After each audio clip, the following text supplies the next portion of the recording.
On the morning of March 3, 1945, under heavy fog skies above The Hague, a formation of British bomber aircraft released their deadly loads.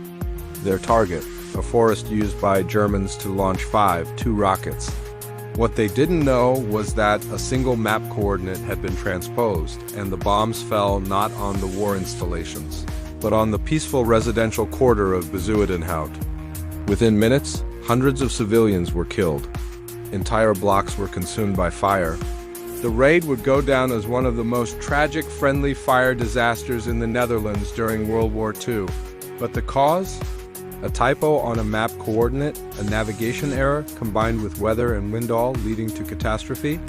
This is the story of how a small error caused massive death, how war can hinge on the smallest misstep, and how the lines between target and victim sometimes collapse entirely. It is late winter, early 1945. The war in Europe is entering its final months. Germany is on the defensive.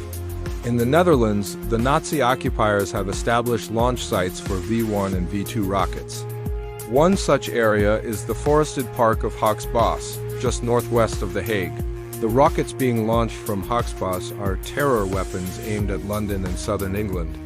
According to historical records, in November 1944, the Germans launched 82 volts, 2 rockets from the Hogsbos area. The British decide to strike back. On March 3, 1945, the Royal Air Force's 2nd Tactical Air Force dispatches about 56 medium and light bomber aircraft North American B-25 Mitchells and Douglas Bostons from bases near Brussels and northern France.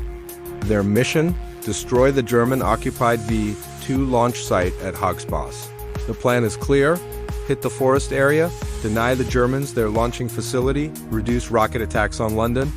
But things begin to go wrong. One of the major issues, the bombing coordinates provided to the bomber crews contain a map reading error. Reports state that horizontal and vertical coordinates, or map grid references, were transposed, essentially a typo in the map set. Compounding the error, low hanging fog and cloud cover obscure visual landmarks. The crews cannot verify their target visually.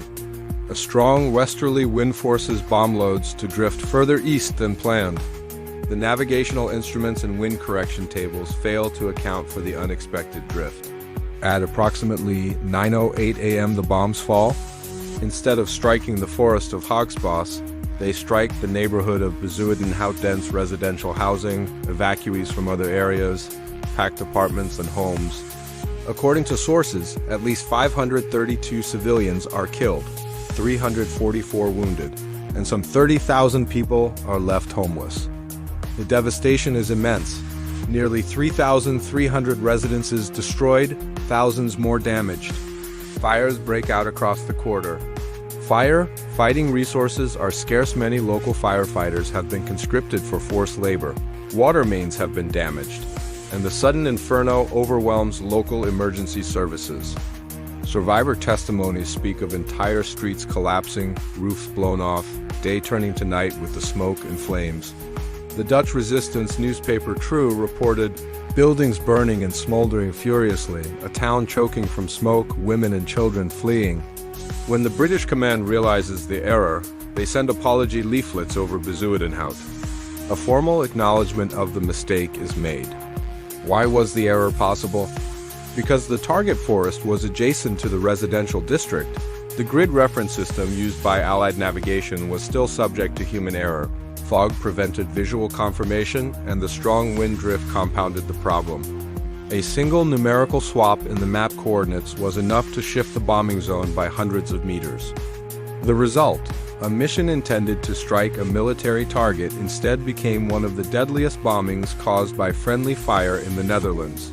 The incident is sometimes overshadowed by other bombings, such as Rotterdam earlier in the war, but for The Hague it remains a dark scar.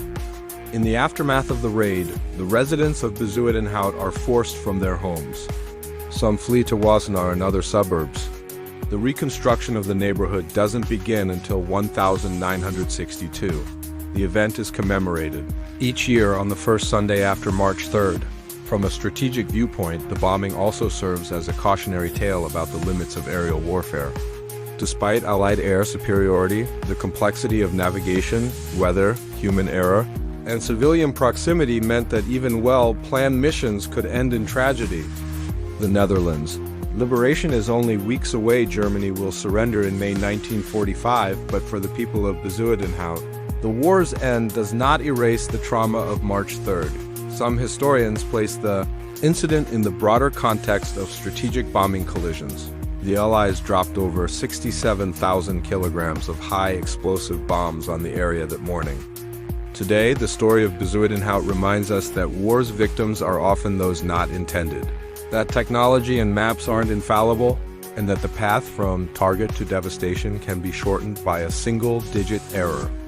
Decades after the war, the green canopy of Hagsbos stands quietly. Beneath it, the memory of the V-2 launches has faded, yet the rebuilt streets of Bezuidenhout carry no sign of the bombs except in the hearts of survivors and in annual commemorations. It is sobering irony that a mission designed to stop terror, weapons ended up killing civilians instead. A typo, fog, wind small elements that turned a precision mission into catastrophe. In the grand sweep of World War II, the bombing of Bezuidenhout is rarely front page. But for the people of The Hague, it mattered. One wrong coordinate, one drift of wind, one moment of human error resulting in hundreds dead and thousands displaced. The lesson: in war, technology, power, and strategy must contend with human fallibility. Precision is not a guarantee. The line between liberator and casualty can be thinner than a line on a map. So next time you think of bombing raids, think of the map, maker, the navigator, the bomber pilot, and the unseen error that changed everything. Because sometimes history's deadliest weapons are not bombs, they are the mistakes we assume can't happen.